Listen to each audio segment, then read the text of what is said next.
오래전에 상영되어 세인들의 호평을 받았던 The Winners, 승리자라는 스포츠 영화가 있습니다. 전직 마라톤 출신인 주인공이 자나깨나 마라톤의 부흥과 재건을 위해 노심초사하며 살아갑니다. 한때 화려했던 시절을 꿈꾸면서 누가 내 뒤를 이어 마라톤의 영웅이 되어줄 수 있을까? 유망주를 찾아서 헤매고 다닙니다. 심지어 자기 자식에게도 내 대를 이어 마라톤 주자가 되어달라는 강요 아닌 강요를 하면서 설득을 합니다. 그러나 이미 자녀들의 마음에는 마라톤에 대한 관심이 전혀 없었던 것입니다. 자기들만의 삶을 자기 방식대로 살아가고 있었기 때문에 아버지의 기대와는 달리 다른 길을 찾아서 떠나게 됩니다.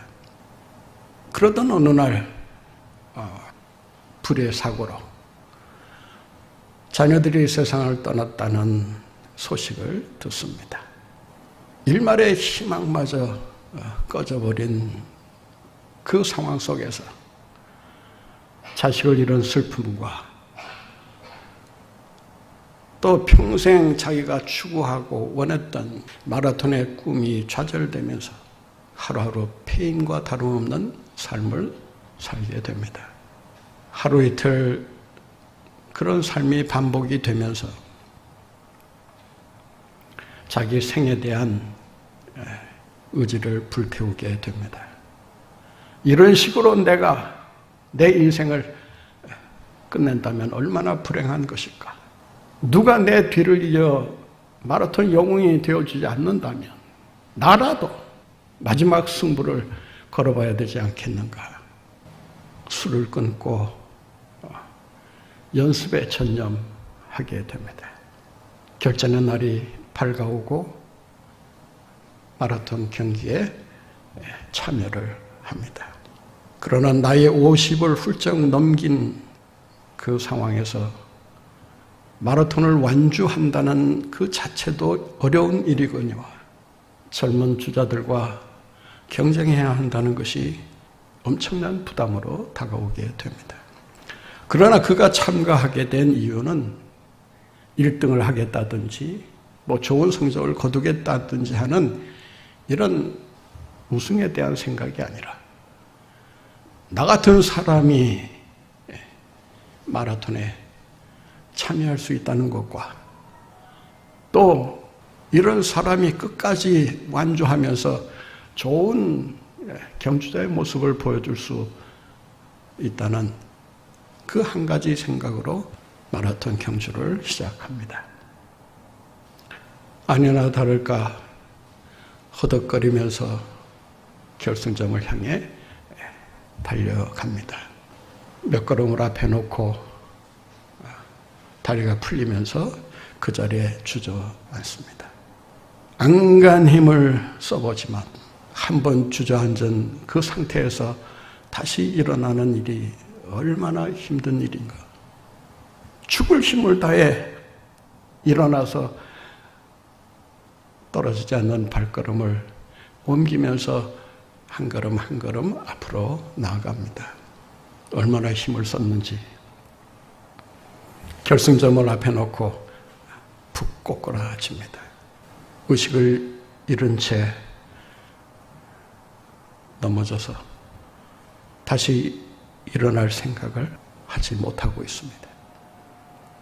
그 순간 그 주 경기장에 왔던 관중들이 일제히 함성을 지르면서 일어나 뛰라고, 다시 일어나라고, 힘을 내라고 여러 같은 박수를 보내면서 응원하기를 시작합니다. 관중들 모두가 한 목소리로 힘을 내라고, 일어나라고 응원을 하자 이 주인공이 의식을 찾고 다시금 힘을 얻어서 떨어지지 않는 발걸음을 질질 끌면서 결승점을 통과하면서 바로 쓰러져 버리고 맙니다. 그 순간 프랭크 시나트라가 부르는 My Way 노래가 울려 퍼지기 시작합니다. Now the end is near. 이제 마지막 순간이 가까이 왔다. And so I face the final curtain. 마지막 종착점을 내가 바라보고 있다. I did it my way. 나는 끝까지 달렸다. 이 영화는 더 위너즈라고 하는 제목보다 My Way라고 하는 노래가 훨씬 더 유명해져서 많은 사람들이 감동을 받고 기억하는 영화로 남아 있습니다. 이 영화가 주는 교훈이 있습니다. 우리의 인생살이는 마치 마라톤과 비슷하다라고 하는 것입니다. 사도 바울은 그의 서신에서 신앙생활을 달리기에 비유하면서 달리는 자가 가져야 할 자세가 무엇인가를 마라톤을 뛰는 경주자를 통해서 알려주고 있습니다. 우리의 신앙생활이라고 하는 것은 달리기와 유사한 점이 많다라고 하는 것입니다. 어떤 점에서 달리기와 신앙생활이 유사한가? 마라톤이 마지막 경기이듯이 신앙생활이라고 하는 것은 우리가 이 세상에서 마지막 치러야 할 경기라고 하는 것입니다. 올림픽의 꽃이라고 불리는 이 마라톤이 그 올림픽에서 얼마나 훌륭한 대접을 받고 있는가는 폐식을 보면 알 수가 있습니다. 마라톤을 뛴 사람들에게 수여되는 상을 언제 주느냐? 언제 주입니까? 다른 경기는 그 경기가 끝나고 바로 순위가 결정되는 대로 메달을 수여합니다. 그리고 끝입니다. 그런데 마라톤이 끝나고 나서 바로 수여하는 것이 아니라 폐회식을 진행하는 가운데 수여식을 합니다. 모든 관중이 지켜보는 가운데서 스팟라이트를 받으면서 그 영광스러운 자리에 완주자들이 참여하게 됩니다. 다른 경기가 다 끝나도 마라톤이 끝나지 않았으면 그 올림픽은 끝난 것이 아닙니다. 그만큼 모든 경기에 백미를 자랑하는 경기가 바로 마라톤이라고 할 수 있습니다. 우리의 신앙생활이라고 하는 마라톤 경주도 마찬가지입니다. 세상에서 출세를 위한 경주, 성공을 위한 경주를 아무리 잘했다 하더라도 신앙생활이라고 하는 마라톤을 끝까지 완주하지 않는다면 그 경주는 미완성으로 끝날 수밖에 없다는 것입니다. 세상에서 아무리 출세하고 성공했다 하더라도 신앙생활에서 실패했다면 그 인생은 실패로 끝나고 마는 것입니다.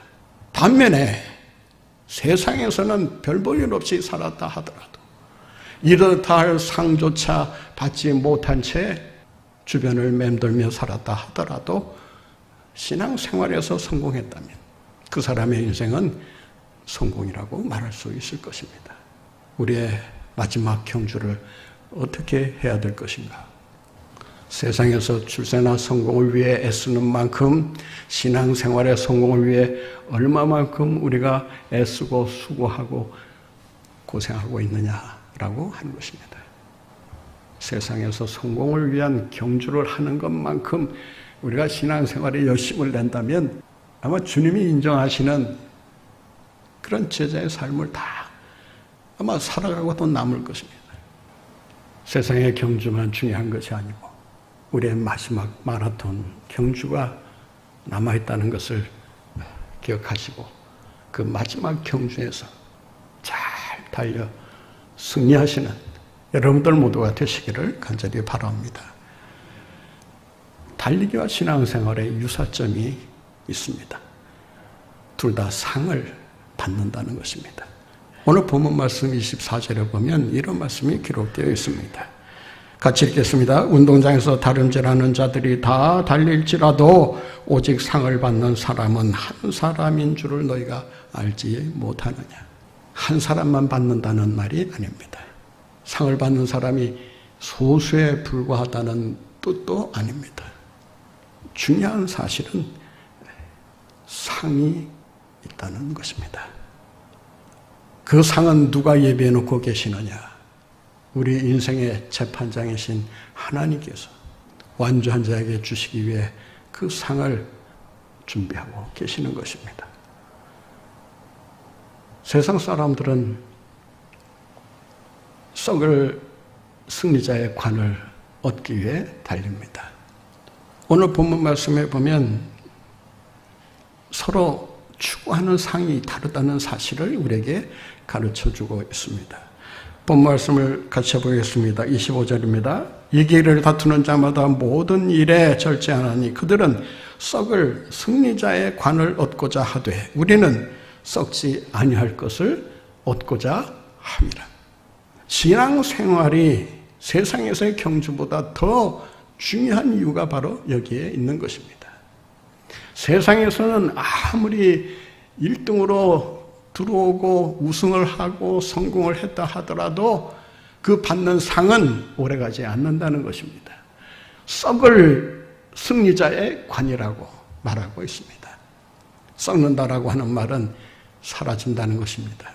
빛을 발하는 것을 가리킵니다. 우리가 받게 될 상은 썩지 아니할 영원한 시들지 않는 생명의 면류관, 의의 면류관이라는 사실을 기억하시고 여러분의 신앙생활에 전심전력을 다하시는 여러분들 모두가 되시기를 바랍니다. 예수님도 십자가 뒤에 있을 영광을 바라보셨기에 십자가를 지실 수가 있었던 것입니다. 히브리서 기자는 예수님의 행동을 이렇게 기록하고 있습니다. 그 뒤에 있을 기쁨을 위하여 그 뒤에 주어질 상급이 있음을 확신하셨기 때문에 그에게 주어진 십자가의 길을 묵묵히 걸어가실 수가 있었던 것입니다. 신앙생활이라고 하는 이 길고도 험한 이 여정을 우리가 어떻게 완주할 수 있는 것입니까? 썩지 아니할 면류관이 기다리고 있다는 것을 기억하시고 바울이 고백한 것처럼 나의 달려갈 길을 다 마치고 믿음을 지켰으니 이제 후로는 나를 위하여 예배된 의의 면류관을 기다려노라. 내게만이 아니라 그 상을, 그 관을 받아쓰기를 원하는 모든 사람에게도니라고 말씀하고 있습니다. 요즘 코로나가 유행하고 있습니다. 이 코로나라고 하는 뜻은 왕과 모양을 가졌다는 뜻이 있습니다. 그 바이러스 모양이 이렇게 관처럼 삐죽삐죽 이렇게 돋아나 있기 때문에 그래서 코로나라고 하는 이름이 붙여졌습니다. 여기서 말하는 승리자의 관, 이 관은 면류관을 가리킵니다. 월계관을 가리킵니다. 마라톤 주자만이 쓸 수 있는 관입니다. 다른 경기는 그냥 상을 받고 끝납니다. 메달을 목에 걸고 그리고 축하하고 마칩니다. 그런데 면류관은 이 마라톤에 우승한 사람에게 유일하게 씌어지게 됩니다. 여기서 말하는 관은 스테파논입니다. 이 스테파논이라는 말은 라틴어로 번역하면 코로나입니다. 지금 우리가 이 코로나 사태로 인해 코로나에 맥을 못 추고 있는데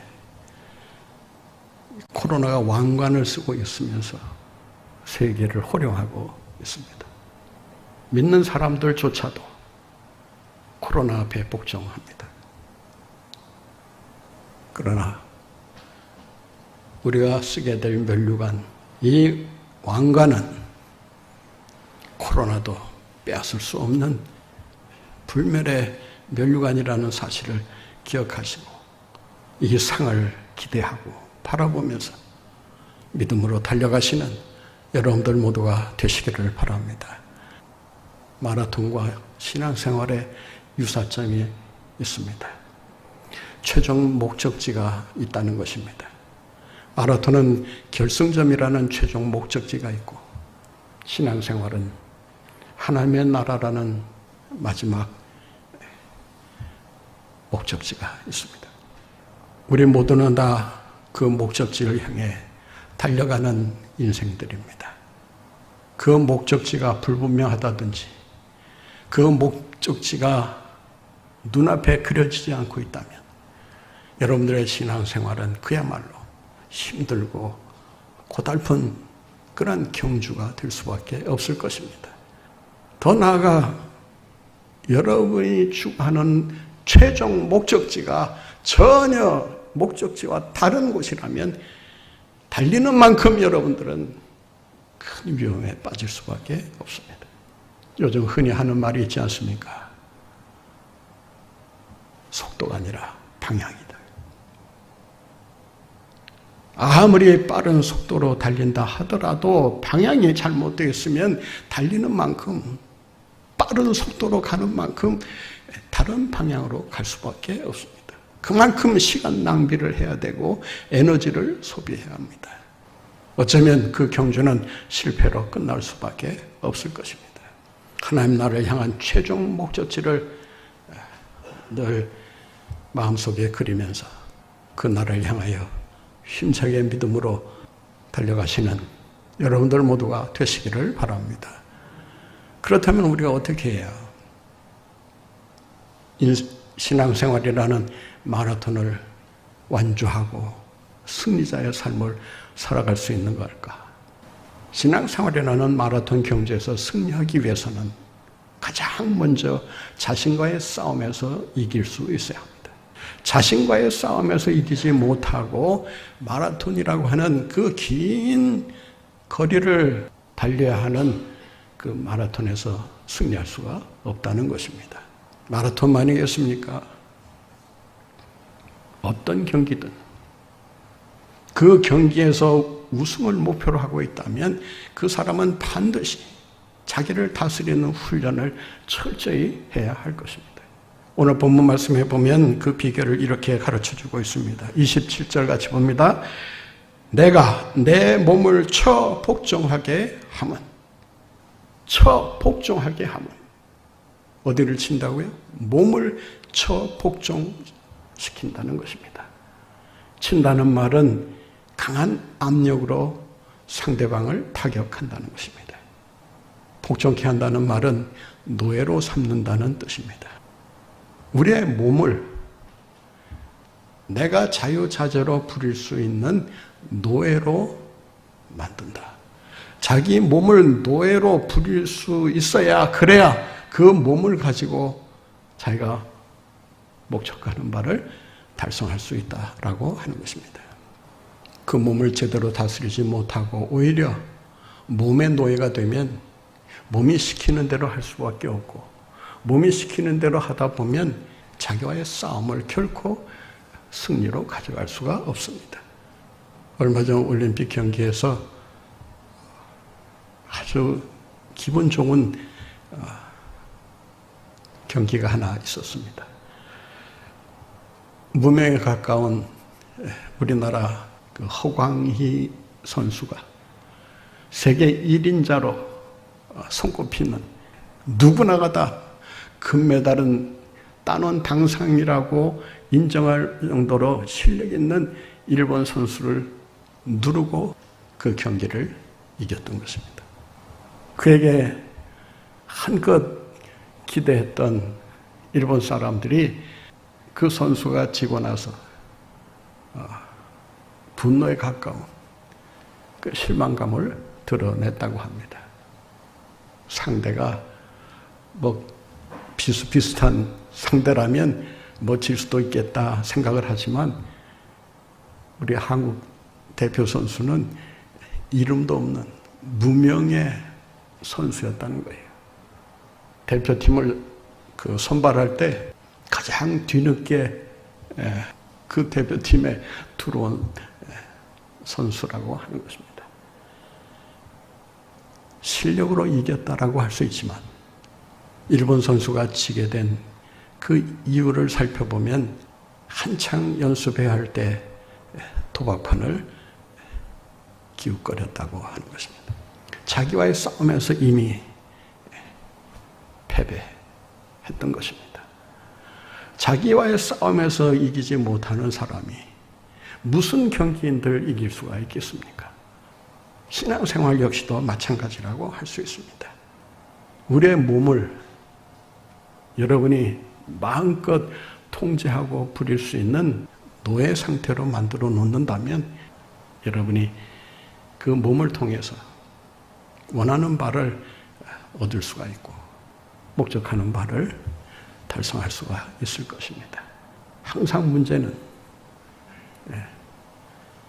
몸이 하고 싶은 대로 자꾸 우리가 따라가고 몸이 요구하는 대로 들어주고 거기에 끌려가다 보니까 기도 생활도 말씀 생활도 형편없는 수준에 머물 수밖에 없다고 하는 것입니다. 여러분 몸이 시키는 대로 하지 말고 그래서 몸을 복종케 하라니까 뭐 자기 몸을 자학하라는 뜻이냐? 그게 아니에요. 자기 몸을 함부로 해치는 그러한 일을 해야 된다는 뜻이 아니라 자기 몸이 고분고분 자기가 원하는 바대로 움직일 수 있도록 해야 한다라고 하는 것입니다. 여러분의 몸을 자유자재로 믿음 안에서 다룰 수만 있다면 분명 신앙생활의 승리자가 될 수 있을 것입니다. 어떻게 해야 우리가 신앙생활이라는 마라톤 경주에서 승리할 수 있는가? 포기하지 않고 달려야 합니다. 본문 말씀 24절을 한번 다시 보겠습니다. 운동장에서 다름질하는 자들이 다 달릴지라도 오직 상을 받는 사람은 한 사람인 줄을 너희가 알지 못하느냐? 너희도 상을 받도록 이와 같이 어떻게 하라고요? 다름질하라. 우리 한번 따라 보실까요? 이와 같이 다름질합시다. 계속해서 중단 없이 포기하지 말고 계속 달리라고 하는 것입니다. 이 달리라고 하는 이 시제는 현재 진행형입니다. 중단 없이 하라는 것입니다. 제 얘기를 해서 미안합니다만은 이해하고 들으세요. 신학교 시절에 그 개교 기념일을 지켰는데 그 개교 기념일 행사로 그 각 과별로 시합을 했습니다. 뭐 축구도 하고 배구도 하고 뭐 여러 시합을 한 다음에 이제 그날의 하이라이트 경기로 이제 10km 단축 마라톤을 했습니다. 제가 참가했을까요? 안 했을까요? 참가 안 했으면 제가 뭐 여기서 이야기를 할 수 있겠습니까? 제가 자의로 참가했는지 떠밀려서 했는지 그건 정확히 기억이 안 나지만 하여간 10km 정도 한번 달려보자.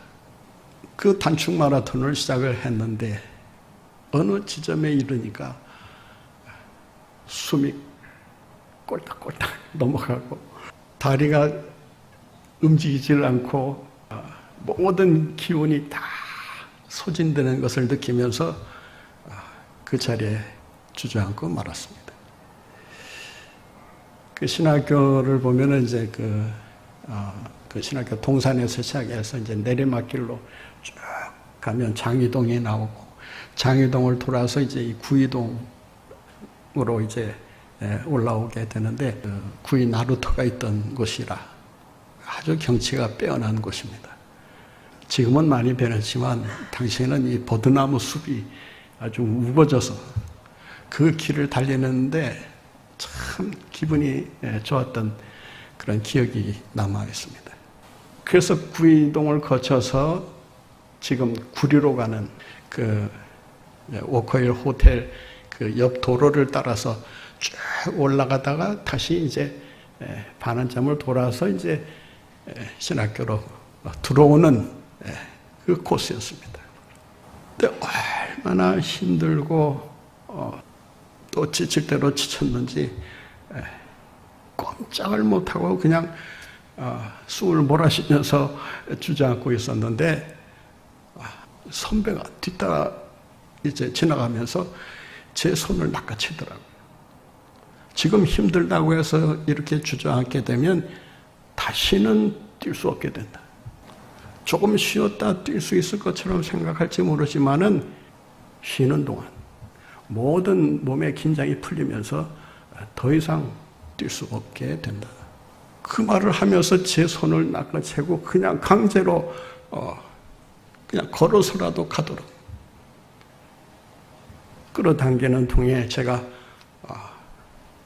겨우 몸을 움직이게 되고 걸음을 조금씩 걷기 시작하다가 그 걸음의 보폭이 또 커지고 또 그러다 보니까 조금 뛰게 되고 그러다 보니까 뛸 수 있는 여력이 생기면서 끝까지 경주를 하게 됐습니다. 제가 몇 위로 들어갔는지 궁금하시지 않아요? 상상에 맡깁니다. 완주한 것만은 사실입니다. 제가 그때 그 경험이 어쩌면 오늘의 이 목회를 끝까지 할 수 있는 그런 기회가 되지 않았나 생각이 듭니다. 어제만 해도 얼마나 더운지 이 설교 준비하는 게 여러분 생각한 것 이상으로 정말 어렵고 힘든 작업이 아닐 수 없습니다. 너무 더우니까 이 생각하는 기능이 마비가 됩니다. 다 귀찮아요. 그런 가운데서도 이 원고를 작성해야 한다는 그 부담감이 얼마나 자신을 참 어렵게 하는지. 그러나 제 설교를 또 누군가 듣고 힘을 얻을 수 있다면 지금 내가 하는 이 고생쯤이야 얼마든지 감수할 수 있다는 이런 또 생각을 해보게 됐습니다. 여러분에게 주어진 신앙생활의 경주 포기하지 말고 끝까지 달리심으로 결승점에 들어가시는 여러분들 모두가 되시기를 바랍니다. 우리가 왜 신앙생활이라고 하는 이 어렵고 힘든 경주를 해야 하는 것일까요?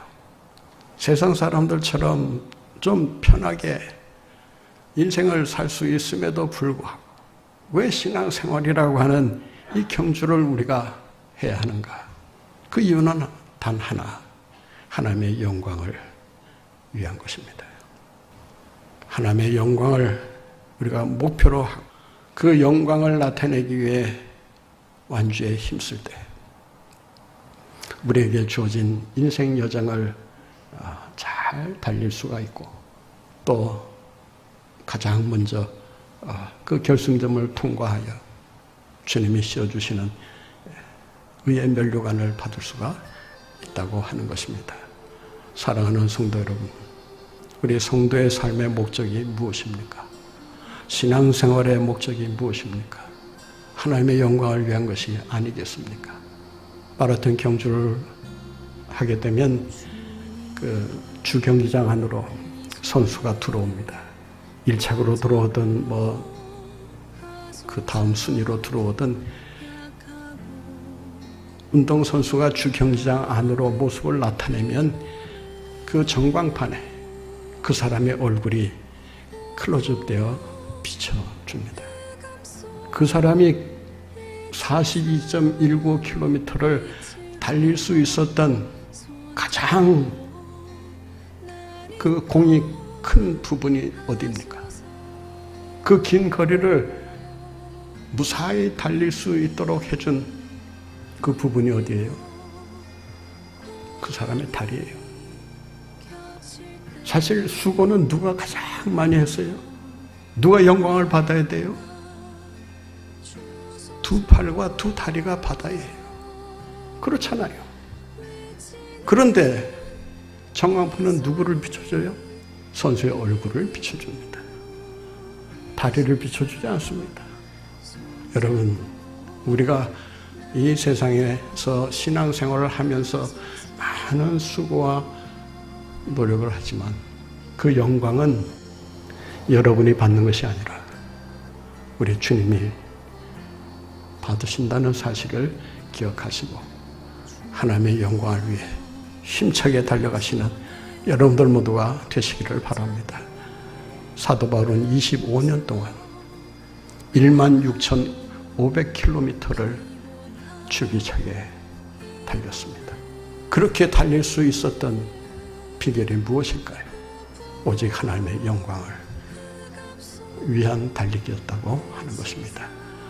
여러분의 생애가 주어진 마라톤을, 신앙생활의 마라톤을 잘 달려서 끝내 승리하는 여러분들 모두가 되시기를 간절히 바랍니다. 고난이 겹칠 때에